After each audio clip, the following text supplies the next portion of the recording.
Welcome to Easy Medical Notes. Now we will see intracerebral hemorrhage. Intracerebral hemorrhage, also called as ICH. It is a bleeding into intracranial vault within brain parenchyma or ventricles or spaces surrounding brain.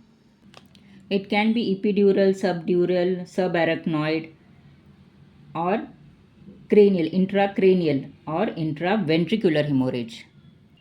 The risk factor of intracranial hemorrhage is age, hypertension, high cholesterol, familial history, anticoagulant therapy, blood dyscrasia, thrombolytic therapy, atriovenous malformation, cavernous hemangioma, alcohol, amphetamines, and cocaine.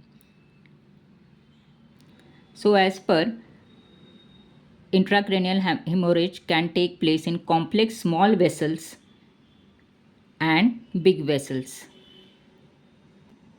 causing complex small vessel disease with disruption of vessel wall, amyloid angiopathy, impaired blood clotting, vascular anomaly, and substance misuse hemorrhage.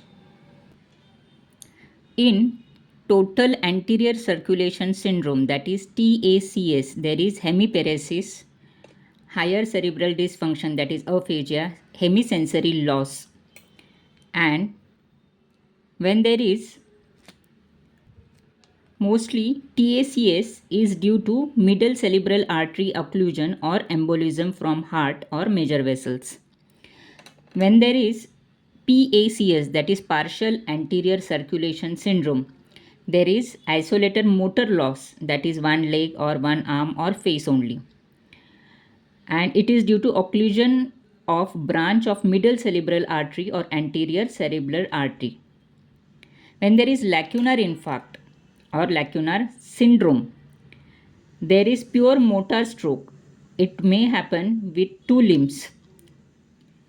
Pure sensory stroke, sensory and motor, or sensory or motor stroke.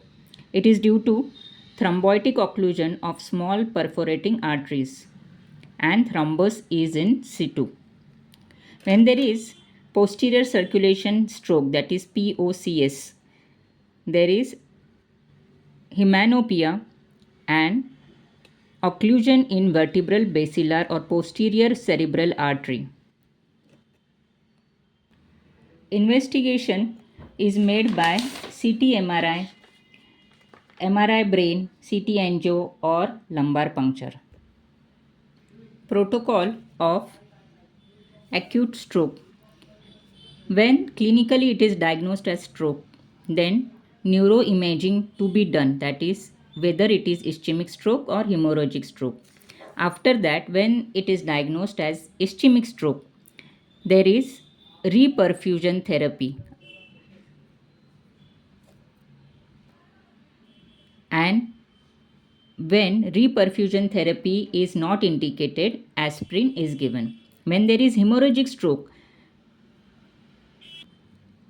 in hemorrhagic stroke, there is some abnormality seen after the stroke. Complications of stroke.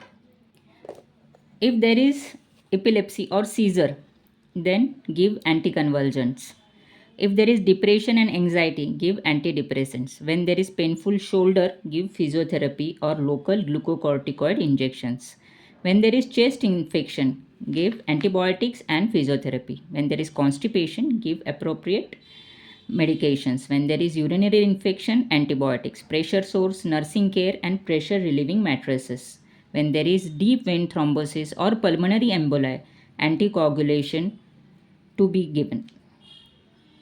Basic protocol in intracranial hemorrhage is to see for ABC, that is airway, breathing, and circulation. Then hydration, give fluids. Then nutrition, that is give supplements. Then medications.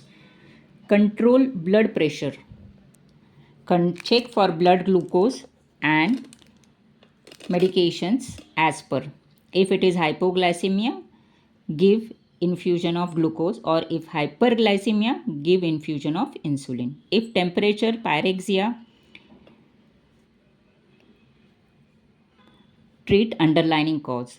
If in pressure areas, treat infection, give nutrition, Provide pressure relieving mattresses.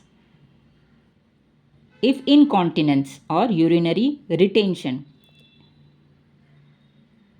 catheterize the patient and mobilize. Avoid bed rest. Mobilize the patient. Main management is ischemic stroke, intravenous thrombolysis. And in non-ischemic stroke, it is aspirin or heparin.